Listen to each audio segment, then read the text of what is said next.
하나님 감사합니다.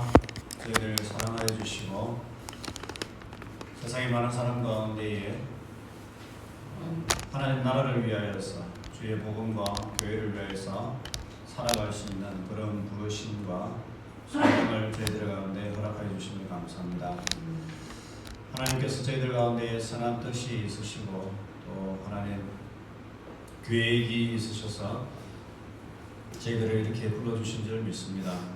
살아계신 하나님, 여기에 함께한 모든 학우들 위해 주님께서 은혜 위에 은혜를 더해 주시고 우리가 이 학문을 배우고 또 말씀을 배우면서 하나님의 그 깊은 은혜의 세계를 더욱 알아가게 해주시고 뿐만 아니라 이 말씀을 통하여서 이 세상과 사회를 알아갈 수 있는 귀한 시간 되게 하여 주시옵소서. 또 하나님 아버지, 이 말씀들을 배움으로 인하여서 우리가 더욱더 하나님을 사랑할 수 있도록 도와주시고 뿐만 아니라 우리 주변에 있는 많은 이웃들과 학우들을 또 사랑하고 섬길 수 있는 그러한 넉넉하고 풍성한 마음도 저희들에게 허락하여 주시길 간절히 바랍니다. 하나님 아버지, 이 배움의 과정이 저희들의 삶과 인격과 영성에 있어서 깊은 하나님 은혜를 체험하는 시간들 되게 하시고 또 영적으로 하나님 지식적으로 단단한 알미 지식을 통하여서 더욱더 하나님 아버지 견고하게 세워져가는 시간 되게 하여 주시옵소서. 감사합니다. 예수님의 이름으로 기도드렸습니다. 아멘. 예, 오늘은 저희들이 이제 에덴 동산에 관해서 이제 좀 강의를 시작하도록 하겠습니다.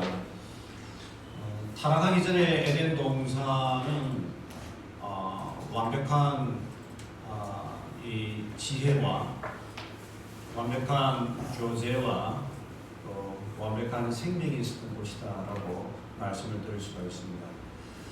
그렇기 때문에 성경의 모든 전체적인 메시지는 어디에서 어디로 흘러가는가? 신구약 성경의 전체적인 메시지는 어디에서 어디로 흘러가겠어요, 여러분? 창조에서 구원, 그리고 또 새 창조.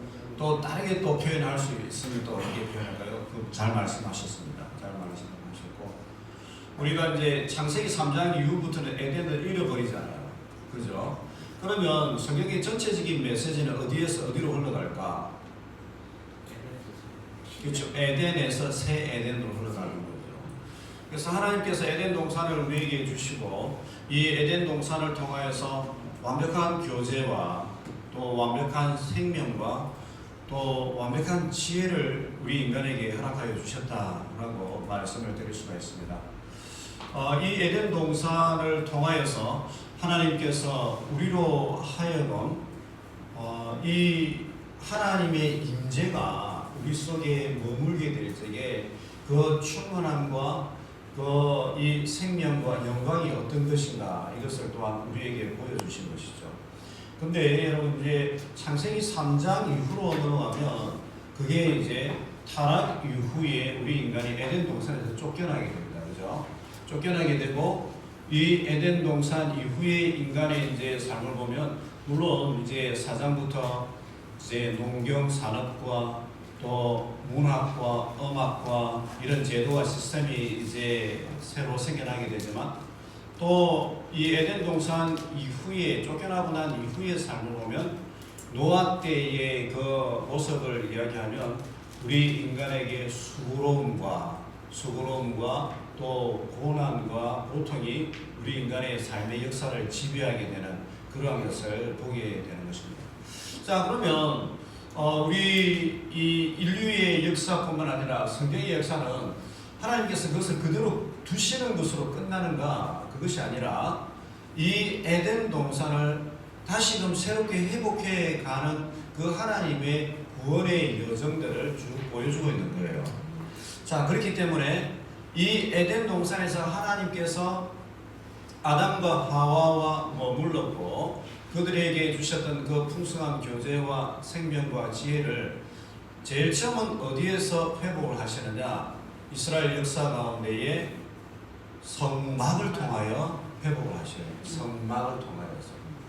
우리가 이제 성막을 보면 이 성막의 많은 요소들이 에덴 동산과 많이 유사하고 에덴 동산을 보여주고 있다는 것을 여러 곳에서 발견할 수 있어요. 여러분 혹시 성막을 보신 분 있나요? 성막 그림. 혹시 뭐 또 실제로 성막 모형 재현해 놓은 거 가본 적 있나요? 있어요. 예. 지역이 대전인가요? 저기 평택에 가면 아예 이제 성막을 실제로 재현해 놓은 게 있습니다. 예, 한번 가보시면 좋겠고, 성막의 많은 요소들이 에덴 동산을 상징적으로 보여주고 있습니다. 왜 그럴까요? 어떤 부분에 있어서 성막이 에덴 동산의 그 재현을 보여줄까요? 어떤 요소들이?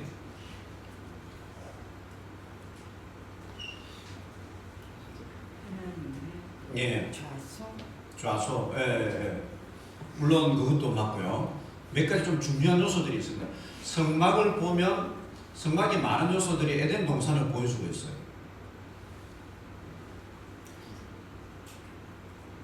일단 에덴 동산의 이 모습들이 어떻게 성막에서 재현되고 있을까? 일단은 성막은 항상 동쪽을 향하게 되어 있어요. 동쪽을.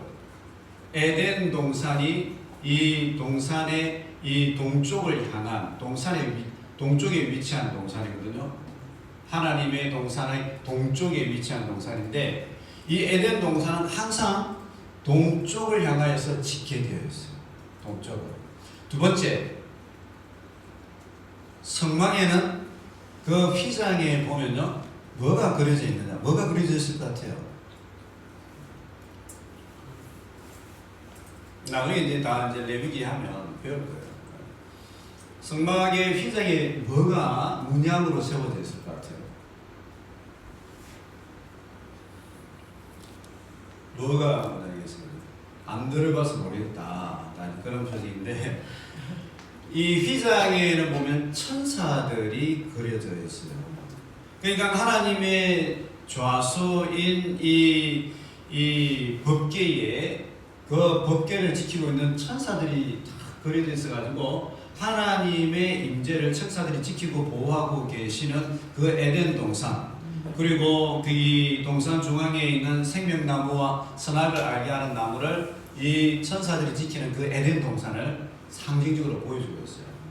그 다음에 또 어떤 부분이 이 에덴 동산을 보여주고 있을까? 이 성막에 뭘 것 같아요?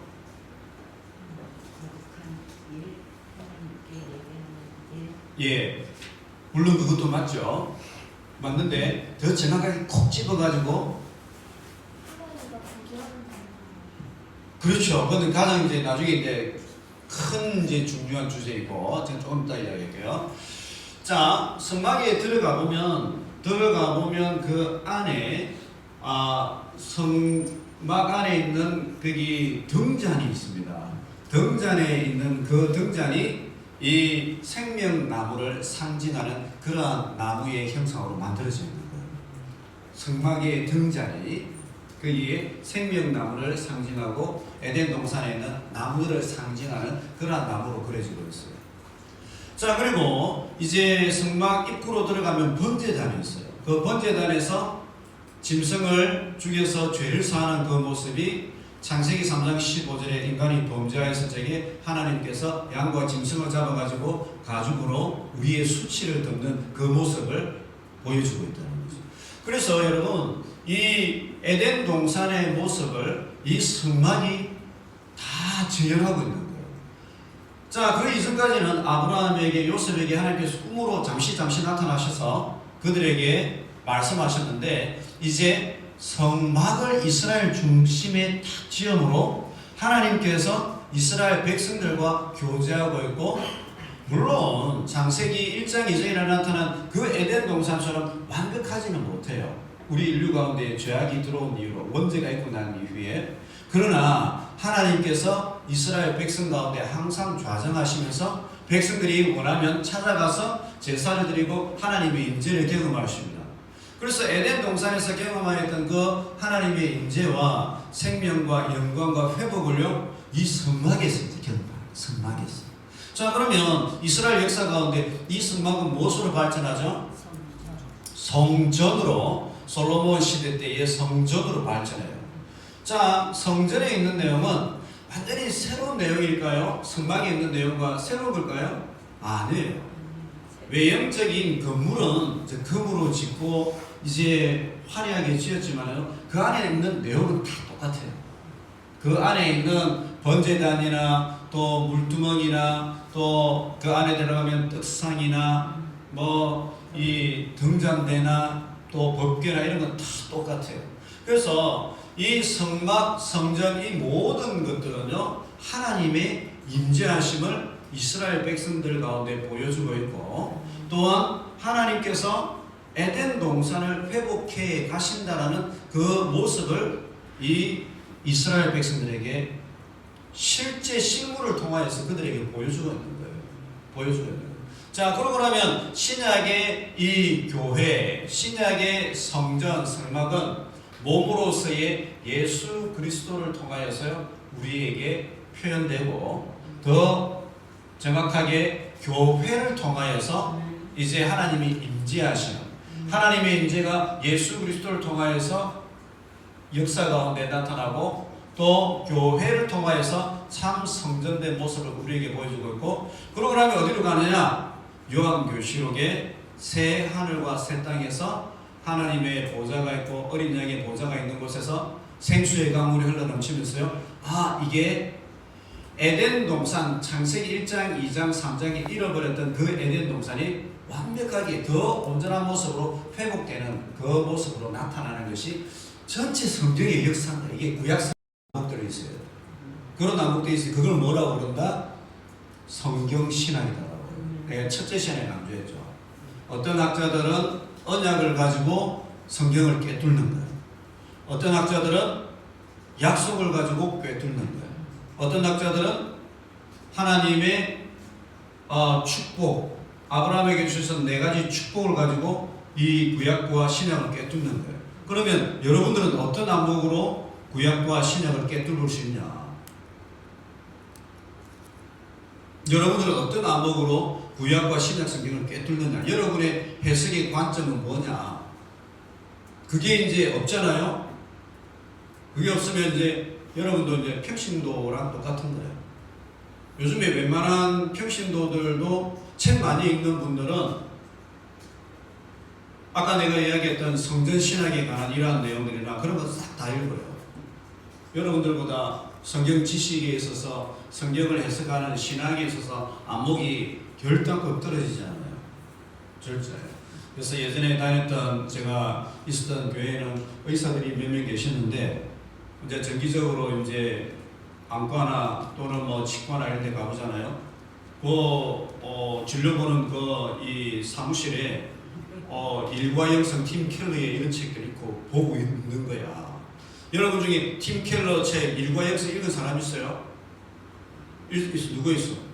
손 들어봐요. 한 사람. 팀 켈러. 네, 읽기는 읽었는데. 네. 일과영성은 안 읽었어요. 일과영성 다른 거 읽으셨구나. 예. 그러니까 여러분 생각해 보세요. 이제 그 장로님이 팀 켈러 이렇게 이야기했는데, 목사님 어떻게 생각합니까? 또 장로님이 다른 분들에게 이야기했다 이렇게 했는데, 여러분들이 읽은 분은 그것은 맞고 이건 틀렸고 나는 이게 좋았고 저는 아닌 것 같다 이렇게 이야기할 수 있잖아요. 그러니까 여러분들은 이제 안 읽었다 이러면, 그럼 이제 그런가 보다 하고 이제 무조건 따라가야 되는 거예요, 여러분들이. 그러니까 요즘의 시대가, 여러분들이 이제 이 말씀의 어떤 해석이나 안목이나 이런 깊이들이 그 정도 수준으로 되는 거예요. 그래서 여러분들이 많은 이제 선교 단체나 신앙 동아리 단체나 이런 활동도 하고 또 운동도 하고 교제도 하고 이렇게 하지만 놓치지 말아야 될 그런 부분들이 많이 있어요. 성경을 해석하고 이해하는 이런 부분들. 좀 다른 분들에 비해서 우리가 이제 여기 이제 신학생들이니까, 그죠? 영적인 나중에 지도자들이 될 분들이니까 하는 이야기죠. 그러니까 그런 부분들에 있어서 정말 좀 노력하는 부분이 우리에게 필요하다, 그죠? 자, 그래서 이제 에덴 동산을 하나님께서 지으셨는데, 이 에덴 동산에서 이제 새 에덴 동산으로 흘러가는 것이 성경의 역사다. 성경의 역사다. 자, 이 에덴 동산은요, 하나님의 임재의 상징이고 또 표현이었고 실제였고요. 그 다음에 풍성한 생명과 지혜가 있었던 그러한 하나님의 통치의 모습이었고, 또 세 번째로는 온전한 질서와 통치가 있었던 구현되었던 곳이고, 이 창세기 1장 2장에서는요 뭐가 없었다? 뭐가 없다? 죄가 없다. 이 1장 2장에만 구속의 역사 속에서 죄가 없다고, 죄가 없다는 거예요. 3장 이후부터는요 죄가 인간에게 들어온다는 것이죠. 네. 자, 그러면서요 이 에덴 동산의 모습은 무엇과 흡사하냐? 성막과 성전과 굉장히 흡사하고, 또 역사를 통하여서 이 에덴 동산은 성막과 성전을 통해 재구현된다. 그러면 창세기에 있는 이 에덴 동산은 성막의 모형이다. 왜 그러냐? 예레미야 26장, 사무엘하 7장에 보면 성막에서 제사장들이 거닐고 또 거기서 활동하였던 그 단어들이 이 에덴 동산 창세기 1장 2장에 나타난다. 경작하고 지키다, 이것은 다 제사장들이요 성막을 주변으로, 성전을 주변으로 경작하고 지키고 하는 이러한 모습들이 이 에덴 동산에서 있었다. 자, 그렇기 때문에 에덴 동산은 무엇이다? 단순히 파라다이스, 아름다운 것이고 죄가 없는 것이고 정말 행복한 그러한 곳으로만 표현되는 것이 아니라 하나님과의 교제, 하나님의 임재가 있는 성소의 모형이었고, 아담은 제사장의 원형이었다. 아담은 제사장이었다. 아담은 제사장적인 사역과 또 하나님과의 교제를 이끌어가는 그러한 부르심을 받은 자였다라는 것을 이야기해주고 있죠. 자, 이제 세 번째 중요한 주제는 심과 거룩입니다. 자, 하나님께서 6일 동안 창조의 사역을 이루시고 이제 7일째는 쉬셨다, 안식하셨다라고 이야기하고 있죠. 창세기 2장 4절에는 그 거룩함, 2장 3절에는 하나님께서 그 일곱째 날을 어떻게 표현하냐? 하나님이 그 일곱째 날을 복되게 하사 거룩하게 하셨으니 이는 하나님이 그 창조하시며 만드시던 모든 일을 만드시고 그 날에 안식하셨습니다. 그래서 하나님께서 이 날 안식하시면서 이 날을 거룩하고 복주고 구별하셨다라고 그렇게 이야기하고 있습니다. 여러분, 이 안식이라는 것은 어떤 의미가 있을까? 안식, 그저 이제 쉬는 것으로, 일하는 것을 그만두고 그저 이제 하루 편안하게 쉬는 것이 안식의 목적일까? 이제 여러분들은 이제 어떨지 모르겠지만 저 같은 경우만 해도 이제 주일날에 돈을 쓰면 안 된다, 굉장히 그런 게 엄격했어요. 여러분들은 좀 이해가 안 될 수도 있는데 저 때만 해도 저는 어릴 적에 이제 아버님 목사님이시기도 하고 또 이제 주변에 이제 성도님들도 있고 하니까 주일날에 이제 이 약이나 응급 상황이 아니고서는 결단코 돈을 쓰는 것은 거의 죄악이다라는 이런 수준이었어요. 그래서 어릴 적에 한 번인가 내가 두 번인가 어머님께서 주신 헌금을 가지고 과자를 사 먹었다가 그걸 누구한테 들킨 거야. 들키거든. 굉장히 혼났던 그런 기억이 이제 있거든요. 근데 이제 대학교 들어오고 이제 신학과 공부하고 하니까 이게 이제 아예 자유로워져 버렸어. 자유로워져 버렸어. 그래가지고 이제 미국에서 공부하면서 이제 미국에서는 거의 이제 교회에서 점심을 안 먹으니까 목사님들이나 담임 목사님, 부교육자들도 그렇고 성도님들도 예배를 마치고 오후 3시, 4시에 되고 이러면 주변에 있는 식당에서 식사를 하는 거야. 식당에서 식사를 자유롭게 먹고 하는데 다시 또 한국에 들어왔다? 한국에 들어왔는데 굉장히 엄격한 고신교회를 또 내가 간 거야. 고신교회를 가니까 그 이제 담임 목사님은 무조건 모든 성도들이 주일날에는 이거 하면 안 돼. 돈 쓰면 안 된다 이런 거야. 그러니까 미국에 있을 때는 굉장히 자유롭게 주일날에 뭘 이제 식당에서 사 먹기도 하고 있는데 한국에서는 이제 사 먹으려니 죄책감이 또 느껴지는 거야. 뭐가 맞지? 뭐가 맞지? 막 이제 그런 이제 고민이 되었던 그런 시간들이 있었어요. 예전에 이제 주일날 오후에 청년들과 함께 식당에 갔다가 오다가 어떤 집사님한테 이제 그게 들킨 거지. 우리 청년들은 이제 주일날 식사하고 이렇게 좀 그렇게 뭐 엄격하지 않으니까 들켰어. 그런데 그 집사님이 그걸 담임 목사님께 보고를 했네. 그러고 나서 그날 저녁에 담임 목사님 전화가 내한테 온 거야. 전화가 와가지고 좀 와보라 이렇게 하는 거야. 그러니까 이게 목사님의 이 성향에 따라 달라지는가 막 그리 싶은 거야. 그런데 이제 가가지고 이제 딱 이제 이야기를 하시는데 여러분들도 이제 고민을 해보세요. 여러분 고민해보세요. 목사님이 딱 그러시는 거야. 그러니까 지금 굉장히 수긍이 되더라고. 오늘날 우리 시대에 이제 복음의 시대이기 때문에 어떻게 보면 주일날에 약간 이제 식사하는 거나 예배 외에 이제 좀 자유롭게 하는 것은 목사님도 이해는 된다라고 이야기하죠.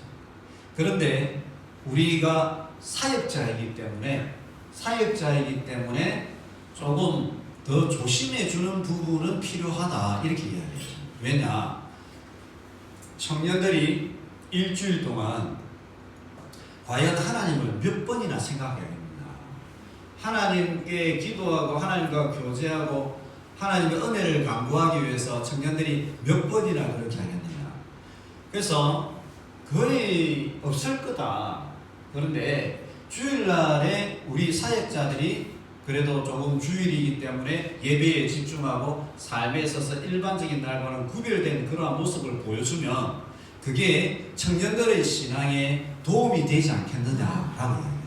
그래서 사도 바울이 내가 필요하면 이방인들에게 가면 이방인들에게도 맞출 수가 있고 부유한 자들에게 가면 부유한 자들에게도 맞출 수가 있고 또 가난한 자들에게 가면 가난한 자들에게 맞출 수가 있고 내가 능력 주시는 데서 내가 다 모든 것을 할 수 있다고 이렇게 이야기해요. 자, 사도 바울이 그렇게 이야기한 이유는 자기가 우상에게 절한 음식이나 아니면 하나님께 바친 거룩한 음식이나 자기는 다 자유할 수 있다. 그러나 성도들의 교회의 유익을 위해서라면 자기는 절제하는 것을 선택하겠다고 이렇게 이야기해요. 그러니까 우리가 자유함이 있지만 뭐가 더 큰 유익과 은혜를 끼치느냐 그 부분에 대해서 고민하라 이 말이었던 거죠. 실제적으로 이제 오늘날도 이제 주일이나 안식이나 거룩함에 대한 고민들은 굉장히 많아요. 특별히 식당 하시는 분들은 더 그래요. 식당 하는 사람들은 진짜 고민이 많아요. 단순히 손님을 받고 안 받고 그 차원을 넘어서서 주일날에 음식을 냉장고에 열어놓고 있으면 이게 지나면 사용하지 않으면 썩어버리는 경우들이 있기 때문에 굉장히 민감해요.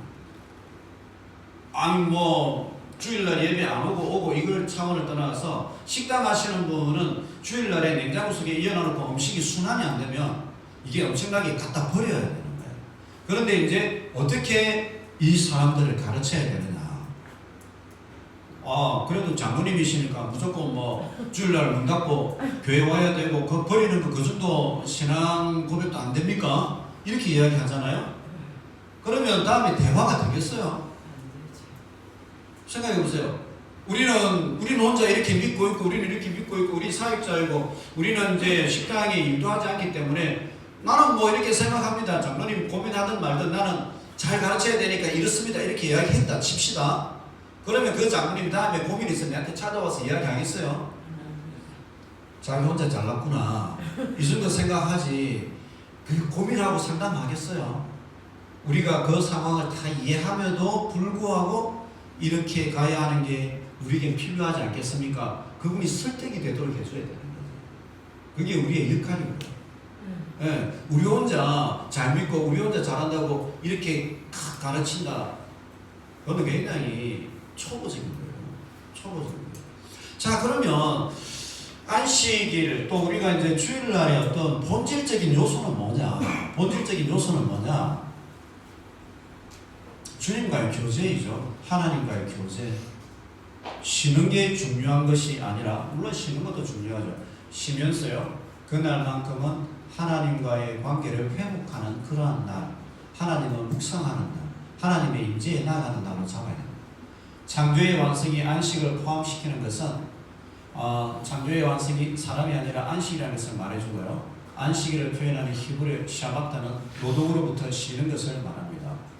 샤바타는 단순히 피곤하여 노동으로부터 쉬는 것보다 더 깊은 신학적 의미가 있습니다. 노동으로부터의 쉼은 하나님과의 관계를 가질 수 있는 시간을 얻는다. 그래서 이제 우리가 너무 분주하거나 힘들면 이 하나님과의 관계를 지속하는데, 회복하는 데에 어려움이 있다. 왜냐하면 쉼이 없이는 창조 하나님과의 관계를 가질 수 있기 때문입니다. 그것은 인간이 누구인가를 위치를 설정해 주는 것으로 창조주와의 관계를 의미하는 것이었습니다. 다시 말하면 인간은 하나의 독립적인 존재가 아니라 관계적 존재라는 것입니다. 안식은 하나님과의 관계에서 비로소 참 인간이 될 수 있다는 신학적 의미를 가지는 것이었습니다. 이런 점에서 하나님이 주신 안식은 영원한 것이었고요. 더 나아가 안식은 하나님께서 피조물과 인간에게 주신 큰 축복이었습니다. 하나님은 이 날을 거룩한 날로 정하시어 복을 주셨다라고 해요. 그래서 쉼을 가지게 하는 것, 이 쉼을 통해서 예배를 통하여서 하나님과의 교제를 회복하는 것. 우리는 이제 당연하게 이제 그렇게 생각하지만 세상 속에 있는 그리스도인들은 이게 결단하고 쉽지 않아요. 우리는 당연하지만, 우리는 사역자이기 때문에 사역하면서 또 사령을 받기 때문에 당연하지만 세상 속에서 살아가는 사람들은 결단하기 당연하지 않아. 예를 들어서 두바이에서 건축업을 하는 거기에 일하는 사람들이 뭐라고 이야기하느냐면 주일날 교회 가고 싶은 사람 교회 가도 된다 이렇게 이야기해요. 그런데 주일날에 교회를 가지 않고 일을 하잖아? 그러면 그날은 봉급의 3배를 주는 거예요. 봉급의 3배를 주는 거예요. 여러분 같으면 교회에 가서 예배를 드리겠어요? 아니면 일을 하겠어요? 애들 학비도 줘야 되지, 또 돈도 보내줘야 되지. 그런데 주일날에 일을 하게 되면 3배를 준다라고 할 적에 여러분이 만약에 그 두바이에 있는 육군이라면, 이 노동자라면, 건축업자라면 일을 하러 가겠어요? 아니면 예배를 드리겠어요? 그렇죠. 예배를 그러셔야죠. 그러셔야 되는데 결단고 쉽지는 않다. 그리고 크리스천들 중에서도 확고하면 그죠. 확고하면 되는데 하나님의 은혜가 어디에서 떨어지는지 이게 민감하는 분들은 이게 쉽게 안 보이는 거야. 근데 봉급의 3배는 정확하게 계산이 못하잖아. 정확하게 그날 일당이 30만 원이었다. 근데 주일날에 예배를 드리지 않고 일을 하면 거의 100만 원인 거야. 그거를 4주 동안 하고 매일 또 일을 하고 하면 얼마나 이게 뛰겠어. 그러다 보면 이제 헷갈리는 거야. 헷갈리는 거야. 그리고 우리가 세상을 알 필요도 있는 거지. 세상을 알아야 그들에게 설득이 되는 메시지를 전할 수가 있는 거야. 자, 여기서 이 안식이라는 것은 그만큼 소중한 것이다. 단순히 안식으로 끝나는 것이 아니라 뭐로 나가는 것이라고요? 이 쉼을 통하여서 하나님의 임재와 교제 속을 나가고 그것을 회복하는 날이다. 하나님이 보시기에 사명을 감당할 수 있는 길은 안식일 준수였다. 우리가 하나님의 제사장으로서 사명을 감당할 수 있는 것은요, 안식일 준수였다. 안식일은 인간을 위해 제정되었기 때문이고요. 인간은 안식일 준수를 통해 창조주 하나님을 기억하고 그와의 관계에서 쉼을 가질 수 있게 된 것입니다.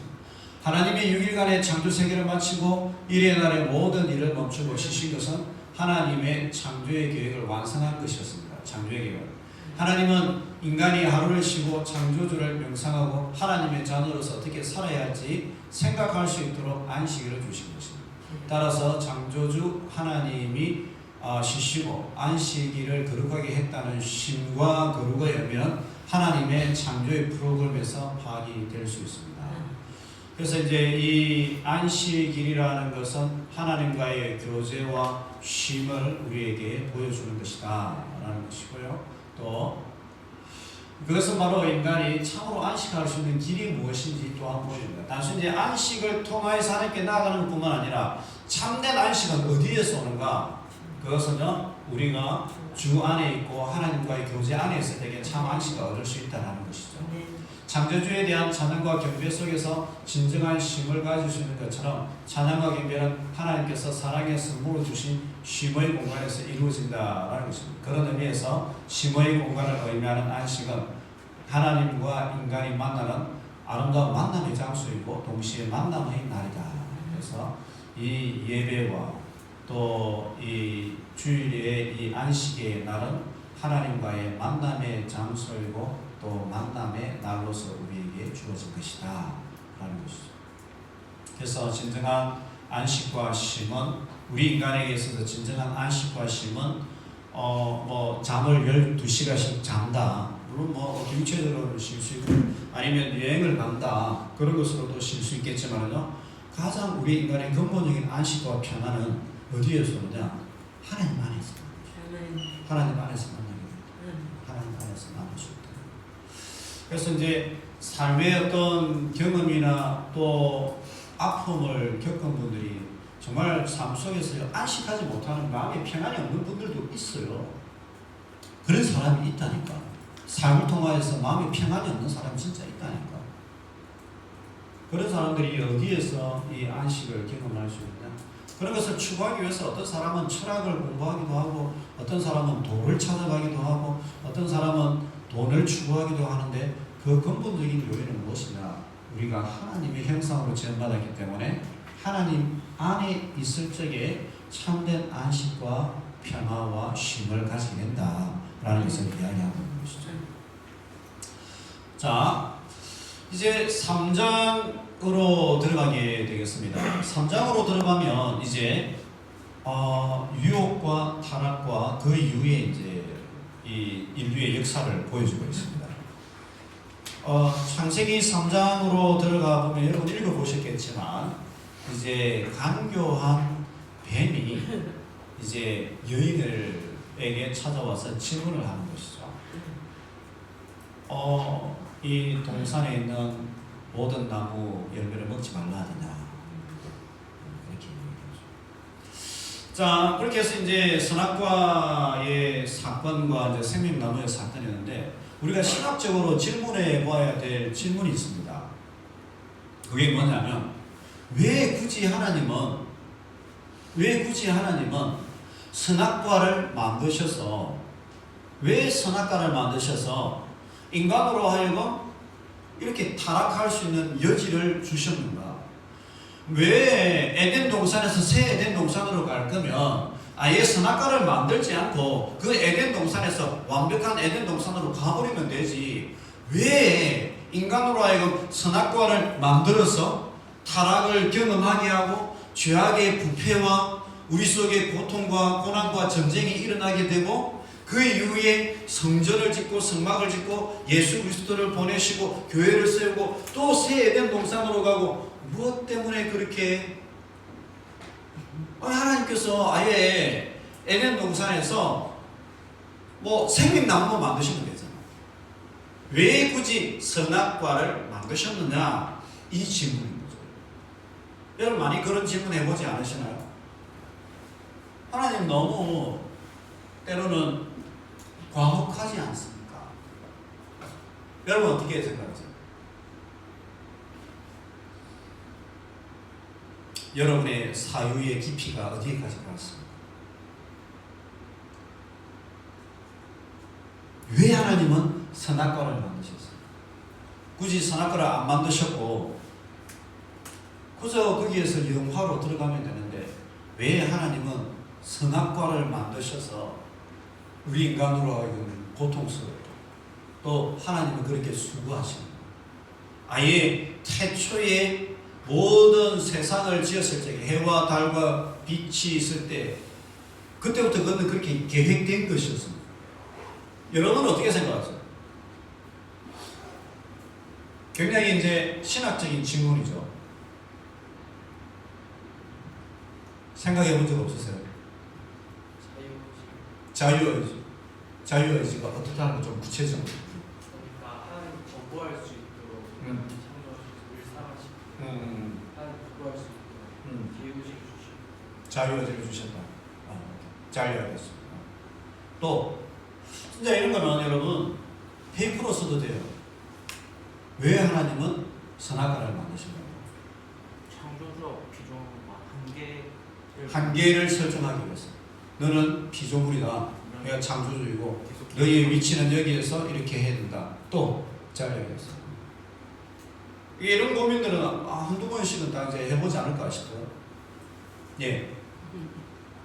하나님은 영이셨는데 보이는 세계를 여시고 또 우리로 이렇게 예. 보이는 사람으로 육체를 입은 사람으로 만드셨고 예.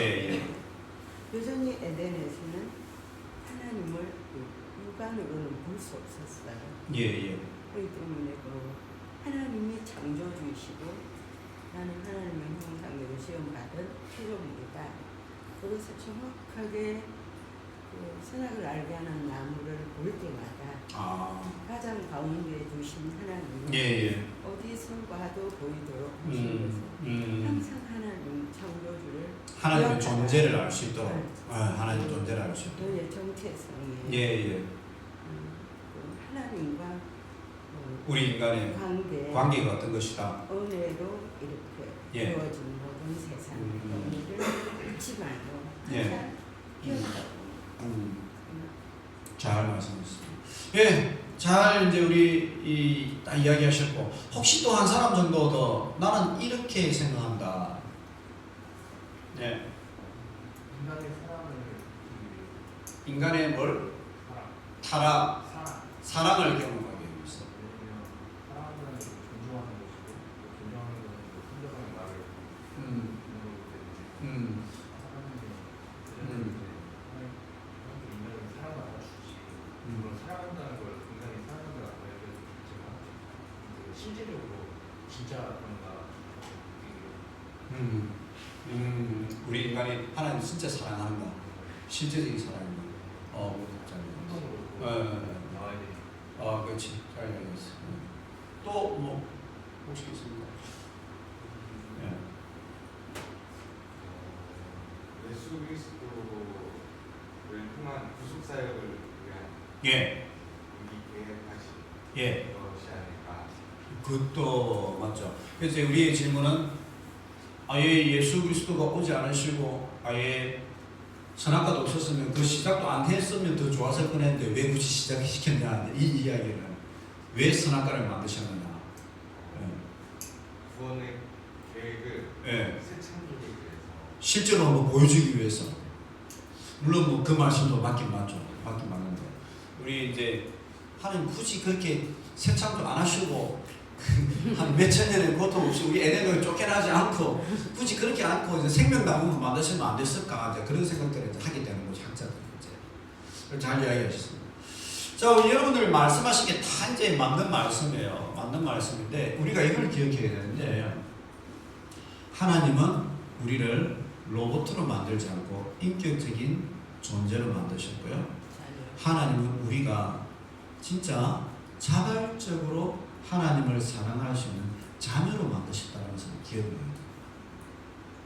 우리가 하나님을 진짜 우리의 마음으로 뭔가 외적인 어떤 조건이나 환경 때문에 하나님을 사랑하는 것이 아니라 진짜 우리의 마음 깊은 곳에서 성숙함으로 하나님을 알고 하나님의 존재를 알고 하나님을 섬길 수 있는 예배할 수 있는 그러한 존재로 자유로운 자유의지를 가진 그러한 참된 어떤 진지한 사랑을 보여줄 수 있는 그런 존재를 만듭니다. 물론 선악과를 보면서 이제 하나님은 창조주이시고 우리는 피조물이라는 그 하나님과 우리와의 관계에 있어서 우리의 존재 자체가 어떤 것인가 그것도 당연히 보여주고 있죠.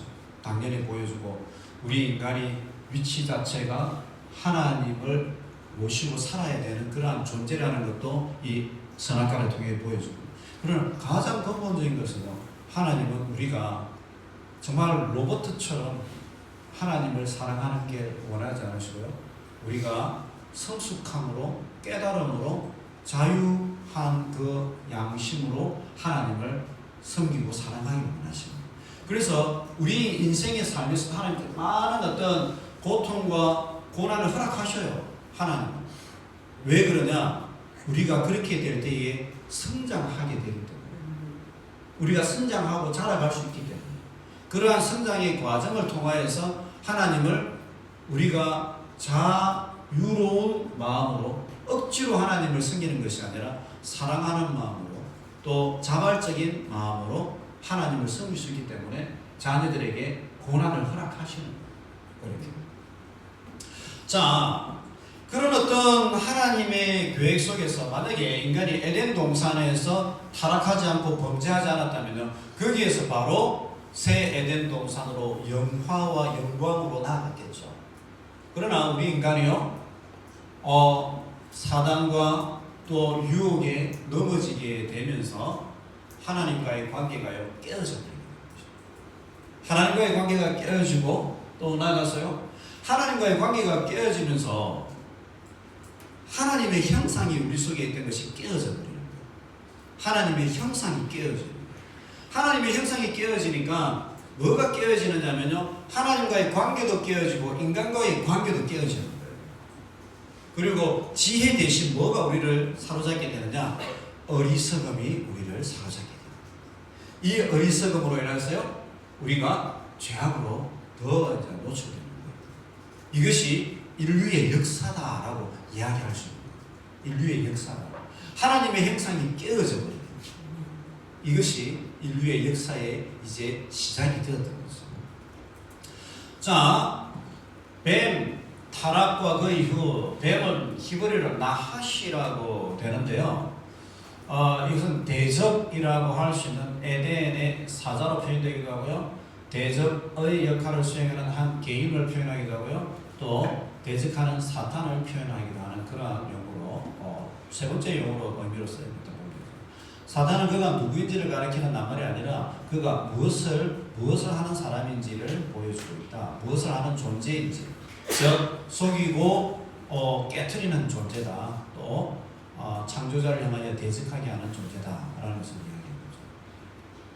자, 그러면 유혹과 또 범죄와 타락의 본질은 무엇인가? 유혹과 타락과 범죄의 본질은 뭐냐? 그것은 하나님의 순전하심에 대해서 의문을 가지게 하는 것입니다. 하나님이 모든 것을 먹지 말라 하시더라. 너희들이 먹는 날에는 너희들도 하나님처럼 되어서 통치할 수 있게 될 것이다. 그러면서 이제 인간의 자율성을 강조하죠. 인간의 자율성을 강조하고요. 그 다음에 하나님의 통치와 계획을 반대하게 되는 것입니다. 통치와 계획을 반대하는 것입니다.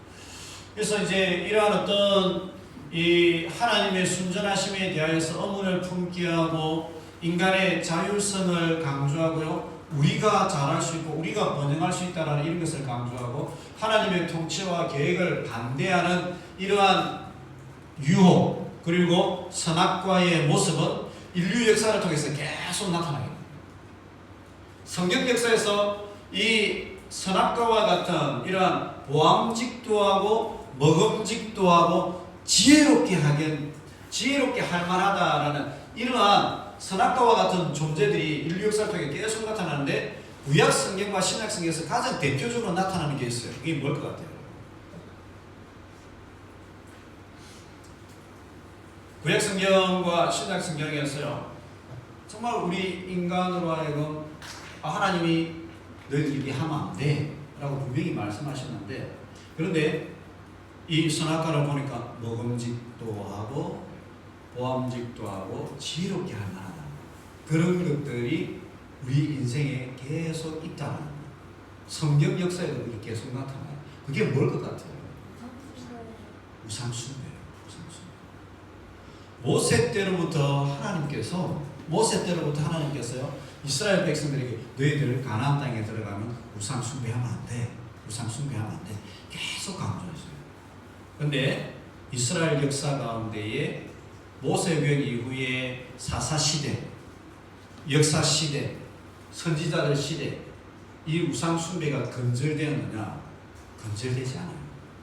우상숭배가 보암직도 하고 먹음직도 하고 지혜롭게 하나. 이 우상숭배를 하면 더 우리가 번영할 것 같고 더 농사가 잘 될 것 같으니까 하나님의 백성들인데도 우상숭배를 계속 추구하게 됩니다. 네, 그렇죠. 네, 우리 죄악의 탐심. 네. 자, 그래서요, 이 우상 숭배와 이 하나님을 향한 타락과 이 범죄의 결과로 부끄러움과 속임수와 책임 전가가 일어나게 됩니다. 범죄하고 난 이후에 가장 먼저는요, 부끄러움이 있었고요, 또 책임 전가가 있게 됩니다. 근데 이제 제가 이제 창세기 1장, 2장, 3장, 4장을 쭉 읽어보면서, 근데 이제 하나님께서 아담에게 이제 물어봐요. 너 왜 따먹지 말라 했던 그 선악과 따먹었어? 그러니까 조금 이제 상식적으로 좀 생각하면 제가 잘못했습니다. 제 책임입니다. 이렇게 할 것 같잖아요. 그래 안 해요. 하나님께서 데려주신 저 하와가 그렇게 했어요. 하나님 딱 하와에게 물어봐요. 하와 너 왜 그랬어? 조금 이제 당연하게 하나님 제가 잘못했습니다. 이렇게 할 것 같잖아요. 그렇게 안 한다니까. 뱀이 이렇게 해요. 그럼 내가 보면서 이거는 우리 인간의 고전적인 변명인가? 모든 인간이 가진 고전적인 변명인가? 야, 이게 우리 인간의 본성인가? 막 그런 생각이 드는 거야. 그런 생각이 드는 거야. 자, 여러분, 놀랍게도요, 우리 인간이 자신들의 죄악에 대해서요, 자기가 잘못했다라고 이야기하지 않아요. 자기가 잘못했다 이야기하고, 누구가 잘못했습니다. 누구가 이렇게 해서 그렇습니다. 이렇게 표현합니다. 이게 우리 인간의 죄악된 모습이었다라는 것이죠. 뱀은 자신에게 도움이 되거나 방해가 되는 것을 스스로 결정할 수 있는 독립성을 인간에게 제한합니다. 하나님과의 관계 속에서 우리 인간이 안식을 누리는 게 아니라 우리 인간 스스로가 번영과 자유와 결정을 지혜를 얻을 수 있다라고 이야기합니다. 하나님께서는 인간에게 좋은 것을 제공하셨고 그에게 완전한 안전을 주셨습니다. 그러나 인간은 이제 이것을 넘어서서 스스로 결정할 수 있는 독립성을 추구하려고 합니다. 이게 이제 오늘날 시대의 시대 정신이죠. 모든 인류의 시대 정신이고 인간의 사상이죠. 우리 스스로 통치할 수 있고 우리 스스로 유토피아를 만들 수가 있고 우리 스스로 영생을 가질 수 있다. 이것이 인간의 독립성을 강조하는 우리 죄악의 근본을 보여주고 있다는 것입니다. 그래서 이제 인류 문화가 1900년대 쭉 들어오면서 우리가 기술과 또 문화의 발전으로 인해서 이 세상을 아름답게 만들 수 있다라고 그러한 시대 정신을 가지고 인류 문화가 흘러오다가요 제1차, 제2차 대전이 터지는 거예요. 제1차, 제2차 대전이 터지는 거예요. 그 이후에부터 철학 사조가 어떻게 바뀌느냐? 염세주의로 바뀌는 거예요. 비관주의로 바뀌는 거예요. 인간이 지식과 또 테크놀로지, 또 하늘을 나는 이러한 어떤 기술을 가지고 과학을 발전시켜서 유토피아를 만들 수 있다고 생각했는데 그게 안 되는구나. 인간 본성에 뭔가 문제가 있구나. 그걸 그때부터 이제 발견하기 시작하는 거예요. 그때부터. 자, 그러면서요, 이러한 어떤 인간 스스로의 독립성과 자율성을 가지고는요, 이 세상에 완전한 유토피아를 만드는 것은 불가능하다라는 것을 깨닫게 됩니다. 역사가 깨닫게 되고요. 또 그것이 잘못됐다는 것을 이야기되죠. 죄라는 것은 무엇이냐? 하나님 말씀 대신 사단의 말에 순종하는 것이고 그것은 하나님의 통치와 목적을 거부하는 것이고 궁극적으로 사단의 말을 듣는 것은 이 땅의 통치를 사단의 영역 안에 두는 것이고 또한 파멸과 죽음을 불러오는 것이다. 그래서 이제 사단의 말을 듣게 될 적에 고든 웨남이 우리 인류가 사단의 말을 듣게 될 적에 어떤 결과가 일어나게 되느냐? 그것은요, 이 세상이 에덴 동산과 온 세상이 하나님의 통치의 영역이 아니라 누구의 영역으로 들어간다? 사단의 영역으로 들어가게 되고요. 우리가 사단에게 경배하게 될 적에 사단의 말에 순종하고 죄악으로 넘어갈 적에 이 세상을 누구에게 내어주는 것이다? 사단에게 내어주는 것이다. 이게 죄악의 본질이다. 최초의 인류는 뱀의 유혹에 넘어가게 되어 하나님의 인재와 생명과 축복이 풍성히 흘러넘쳤던 에덴 동산에서 쫓겨나게 됐습니다. 그래서요, 인간이 쫓겨나게 되는 거예요. 범죄한 상황 가운데서 하나님처럼 선과 악을 판단할 수 있는 그 상황 속에서 생명나무를 따먹게 되버리면 그 선과 악을 판단하는 속에서 영원히 살게 되면 그것이 우리에게 더 곤욕스러운 거예요. 누구를 판단하게 될 적에, 누구를 정죄하게 될 적에, 그것이 때로는 시원하게 보일지만요, 그것이 너무나도 괴로운 것이라는 것이죠. 그것을 가지고 영생을 하게 될 적에 인류는 너무너무 힘들게 된다. 하나님께서는 에덴 동산에서 인류를 쫓아내게 되십니다. 그리고 화영검으로 에덴 동산을 이제 지키시는 것이죠. 자, 잠시 쉬었다 하도록 하겠습니다.